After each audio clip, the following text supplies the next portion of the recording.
Hey, good morning. It's Ruben Lowing here in Cypress, Texas. About to go for my run. Uh, Real quick, I got up this morning and read my scriptures. Chapter 31, Genesis, Psalms, and Proverbs. And so I kind of I'm picking up a pattern here. My mind has to totally uh, absorb everything that's going on in Genesis before it really opens up for Psalms and Proverbs. And in Genesis right now, so the trigger event is Jacob hearing Laban's sons, or his brother-in-laws, talking smack about him, basically claiming that he's stolen his flock from Laban, right? And then that's when the angel of God, and it says the Lord, then later on it says, he tells the story, but it says the Lord tells him to take his family and his flock, his wives and his children, to back to his homeland, right?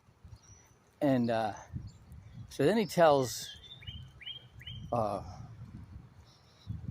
Rachel and Leah what's going on, and he does it. Says your dad's, I've worked with him all this time, and he's changed my compensation like 10 times.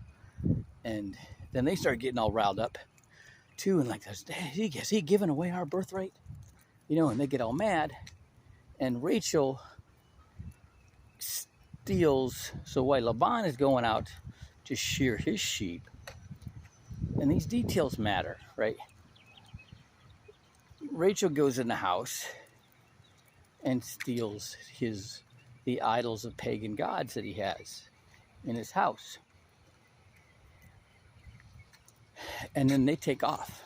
They take off with their herd and everything. And so they get a head start by a few days.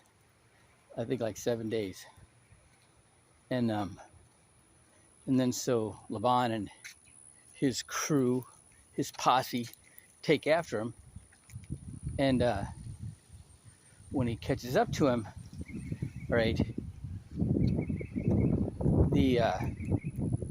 his excuse is he's looking for those idols, from his house. And Rachel hides him up. Okay. So once Jacob gets Rachel and Leah riled up, he tells about how the angel of God came to him and told him that he needed to leave and go back to his homeland, right? And so that's what he does, right? And so whenever you're hearing about an angel, and this happened, see, Jacob's about to get in another close connection with the angel of God. Okay, but whenever you're talking about the angel of God, you're talking about God. Okay, and so but he tells in detail how the angel of God came to him and told him that he needed to take his family and flock and go back to his homeland. Okay, so that popped at me. So then when I did my meditation, I fall asleep, and I have this dream that and it feels like Korea. I've been to Korea, right? And it was rainy, and it's like a jungle, really a lot of forest, right? And we're on a PBR, kind of like Apocalypse Now, and I'm with Apostle Mike Petro, And he's like, what's going on?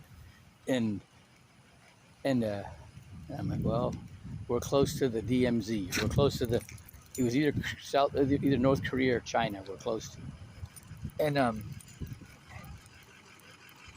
And we're trying not to get detected, right?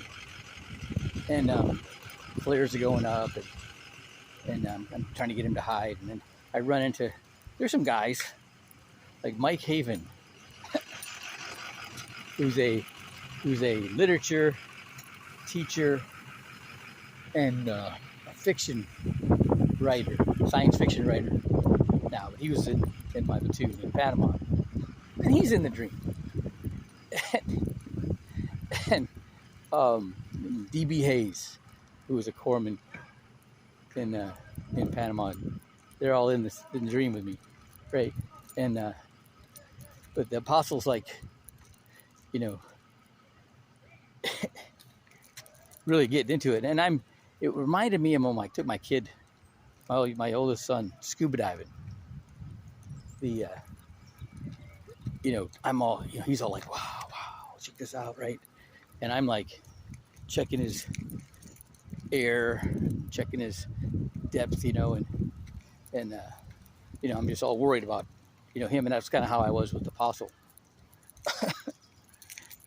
Make sure he had his head down, and not making too much noise and all that. But it's kind of interesting.